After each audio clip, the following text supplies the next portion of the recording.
Assalomu alaykum hurmatli krasavitsalarım. Men sizlarga hozir 40 ming so'mdan 90 ming so'mgacha bo'lgan so'mkalarimizni yaxshilab obzor etib beraman.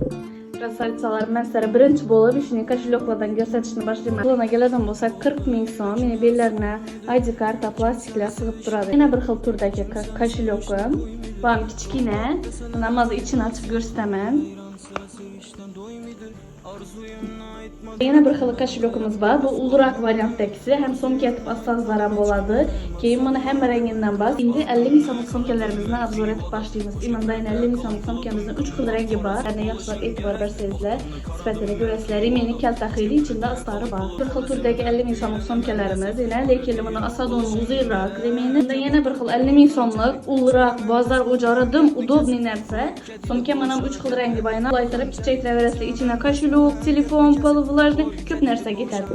Krasavitsalarım, qaranglar, yana bir xil budjetli variantdagi so'mkamizdan bor. Puli 65 ming so'm. Mana tikillarini qaranglar. Qizlar, krasavitsalarım, qaranglar, keyin bunda modadagi yana bir xil so'mkamiz bor.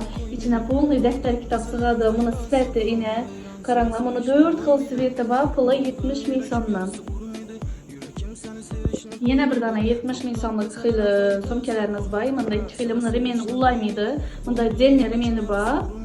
Uzayadi. Yana bir xil turdagi 70 ming so'mlik so'mkamiz. Kenguru firmani bilsalar kerak qizlarimiz. Mana uzayadi remeni ham bor. Ulash supermarketim bo'ladi. Krasavitsalarım, endi qaranglar, 80 ming so'mlik so'mkalarimizga keldi. Ularning 3 xil rangi bor. Mana molochnisi bor, qorasi bor, yana oqi bor. Dim xo'shroq tikillari akkuratniy narsa, yana lishniy bujur narsasi yo'q, akkuratniy stilniy so'mkamiz. Qizlar, krasavitsalarım, bunda yana bir dona 80 ming so'mlik so'mkalarimiz, yana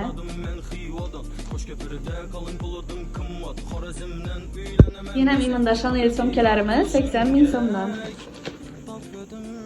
Krasavitsalarım, yana 80 ming so'mlik so'mkalarimiz, yana krasavitsalarım, imanda yana bir xil 80 ming so'mlik so'mkalarimizni aytib o'tchakman.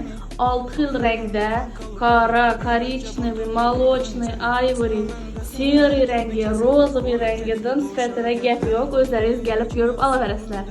Krasavitsalarım, indiki navbat 90 ming so'mlik so'mkalarimizga keldi.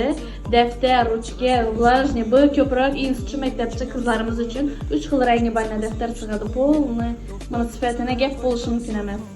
Keyin bunda yana bir xil turdagi 90 ming so'mlik daftar, ruchka, kitob sig'adigan so'mkalarimiz, ina ajoyib sifati va pishim zo'r narsa. Mana osib ko'rib ishlatib turgan qizlarimizdan biladi. Krasavitsalarım, shu bilan biza 90 ming so'mlikgacha bo'lgan so'mkalarimizni tamom etdik. Hammangizni kutib qolaman kommentariyada.